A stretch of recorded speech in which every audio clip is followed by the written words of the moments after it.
By now, just about everyone in the country is aware of the federal deficit problem. But you should know that there is another financial crisis looming involving state and local governments. It's gotten much less attention because each state has a slightly different story. But in the 2 years since the Great Recession wrecked their economies and shriveled their income, the states have collectively spent nearly $500 billion more than they've collected in taxes, and there is a $1 trillion hole in their public pension funds. The states have been getting by on billions of dollars in federal stimulus funds, but the day of reckoning is at hand. The debt crisis is already making Wall Street nervous, and some believe that it could derail the recovery, cost 1 million public employees their jobs, and require another big bailout package that no one in Washington wants to talk about. The story will continue in a moment. The most alarming thing about the state issue is the level of complacency. Meredith Whitney is one of the most respected financial analysts on Wall Street and one of the most influential women in American business. She made her reputation by warning that the big banks were in big trouble long before the 2008 collapse. Now she's warning about a financial meltdown in state and local governments. It has tentacles as wide as anything I've seen. I think next to housing, this is the single most important issue in the United States and certainly the largest threat to the U.S. economy. Why aren't people paying attention? Because they don't pay attention until they have to. Whitney says it's time to start. The money that we take in, that's all the money we can spend. California, which faces a $19 billion budget deficit next year, has a credit rating approaching junk status.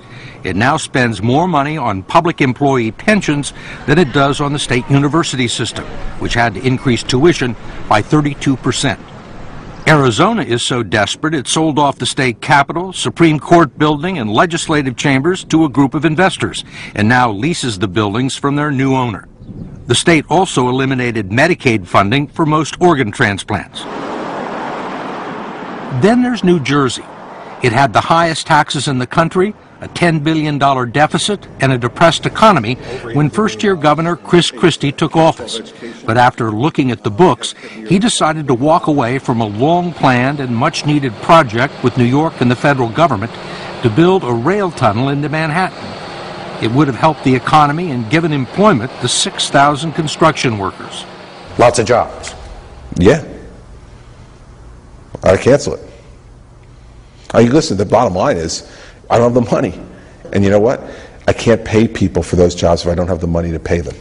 Where am I getting the money? I don't have it. I literally don't have it. Is this going on all over the country? Yes. Of course it is. It's not like you can avoid it forever, because it's here now. And we all know it's here. And the federal government doesn't have the money to paper over it anymore either for the states. The day of reckoning has arrived. That's it. And it's going to arrive everywhere. Time may vary a little bit depending upon which state you're in, but it's coming. And nowhere has the reckoning been as bad as it is in Illinois, a state that spends twice as much as it collects in taxes and is unable to pay its bills. This is the state of affairs in Illinois. It's not pretty. Dan Hines is the comptroller of the state of Illinois, its paymaster. He currently has about $5 billion in outstanding bills in his office and not enough money in the state's coffers to pay them. He says they're 6 months behind. How many people do you have clamoring for money? It's fair to say that there are tens of thousands, if not hundreds of thousands of people waiting to be paid by the state. So how are these people getting by if they're not getting paid by the state? Well, that's the tragedy. People borrow money. They borrow in order to get by until the state pays them. They're subsidizing the state. They're giving the state a float. Exactly. And who do you owe that money to? Pretty much anybody who has any interaction with state government, we owe money to. That would include everyone from the University of Illinois, which is owed $400 million, to small businessmen like Meyer Shaw, who owns a pharmacy in Chicago and has been waiting months for $200,000 in Medicaid payments. Then there are the 2,000 not-for-profit organizations that are owed $1 billion by the state. Lutheran Services has been around since 1867 and provides critical services to 70,000 people, mostly the elderly, the disabled, and the mentally ill. The state owed them $9 million just before Thanksgiving, and they nearly had to close up shop. How long can you go on like this?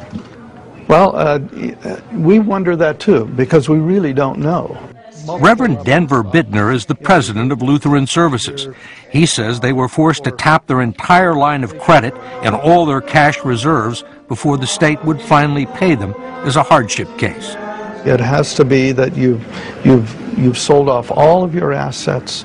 You have borrowed from everybody you can borrow from, and then we'll think about it. Even though they owe you the money? Even though they owe us the money. The first words out of my mouth are usually an apology, because they have been, put in this situation that, really is unacceptable, and there's very little I can do or say other than apologize. It's not just the social safety net that Comptroller Dan Hines has to worry about. There have been Illinois legislators evicted from their offices because the state didn't pay their rent, and stories about state troopers being turned away from gas stations because the owners refused to take their state credit cards. The state's a deadbeat. Yeah, I mean, the state of Illinois is known as a deadbeat state. This is a reputation that has taken us years to earn, and we've reached, the heights of, I think, becoming the worst in the country. Not all of the problems that Illinois and other states are facing right now can be traced to the Great Recession, but the precipitous drop in tax revenues did expose decades of financial irresponsibility, reckless spending, unrealistic benefit packages for public employees, and the use of political gimmicks to cover up hidden deficits. It's forcing state governors and the public to confront some harsh realities. This is different, isn't it? It is very different. And the reason it's different is because the only choices left are choices that people previously have said were politically impossible, that you couldn't do. You couldn't cut K-12 education funding. You couldn't do those things. You couldn't talk about pension and benefit reform for the public sector unions, that these were third rails of politics. We are now left with no alternatives. Just the third rail? Yeah, that's it. I'm just going to grab it and go and let the chips fall where they may. This money's got to come from someplace. In some ways, Governor Chris Christie is the political canary in the coal mine of the state fiscal crisis. He slashed New Jersey's budget by 26%, including $1 billion in cuts to education, forcing the layoffs of thousands of teachers. He got rid of 1,300 state workers and drastically reduced funding to New Jersey's cities, counties, and villages, which have their own financial problems. And he's still facing another $10 billion deficit next year. Long term, the situation is much, much worse. Okay, let's talk about the pension obligations. Sure. $46 billion unfunded liability for pensions, $66 billion unfunded for health care liability? Yes, sir. That's a lot of money. That's a lot of money even for the federal government. That's a lot of money. And there are people who think it's worse. Yeah, I think that's an optimistic view. Listen, at this point, if it's worse, what's the difference? I mean, it's bad enough as it is, so what's the difference? I mean, now we're talking about money that none of us can really get our arms around. I mean, this is unsustainable, right? Totally unsustainable. We have a benefit problem. It's not an income problem from the state. It's a benefit problem. And so we got to change those benefits. And what's the reaction been to that? It depends on where you sit. I mean, I think the general public thinks, I can't believe anybody gets a pension anymore. I've got a 401k. It got killed in the stock market. I don't know what I'm going to do for my retirement. I can't believe people get a pension anymore. So I think amongst the broad general public, they've said, amen. And I think among the public sector unions, they're yelling and screaming. And Christie is yelling back. He provoked a very public fight with the teachers' union, which is one of the most powerful political forces in the state of New Jersey. And you're not compensating me for my education, and you're not compensating me for my experience. Well, you know what? Then you don't have to do it. It's a scene that is starting to play out all over the country. Cuts, cuts, cuts, and more cuts. Governors of cash-strapped states are beginning to cajole or bully public employee unions into making concessions on what are considered to be gold-plated retirement and health care packages, which are now collectively underfunded to the tune of $1 trillion. Some union leaders have suggested that you're running the state like Tony Soprano. Well, as an Italian-American, I take great offense to that. Listen, you know what it is? I'm the first person to expose them for what they've been doing to the public. You want the public employee unions to share the pain? You bet. I want them to share in the sacrifice. And this is what I say to public sector unions: listen, you can boo me now, but I'm the first governor who's walked into this room in 10 years and told you the truth. And here's the truth. If you don't partner with me to get this done, in 10 years you won't have a pension. And that's the truth. But it's also the truth that some of the responsibility for New Jersey's pension woes lie at the doorstep of the governor's mansion. Christie and his predecessors have failed to contribute the state's share of its pension obligations in 13 of the last 17 years. One of the reasons the fund is going broke. Christie says it's ancient history. We spent too much on everything. We spent too much. We spent money we didn't have. We borrowed money just crazily. The credit card's maxed out, and it's over. It's over. We now have to get to the business of climbing out of the hole. We've been digging it for a decade or more. We got to climb now, and climbing's harder. We got to do it. The problem with that, according to Wall Street analyst Meredith Whitney, is that no one really knows how deep the holes are. She and her staff spent 2 years and thousands of man-hours trying to analyze the financial condition of the 15 largest states.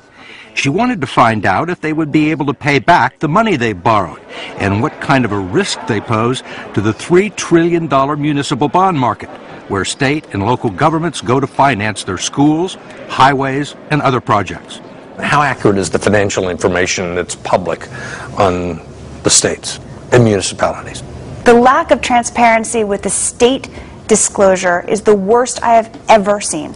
Ultimately, we have to use what's publicly available data, and a lot of it is as old as June 2008. So that's before the financial crisis hit in the fall of 2008. Whitney believes the states will find a way to honor their debts, but she's afraid that some local governments, which depend on their state for a third of their revenues, will get squeezed as the states are forced to tighten their belts.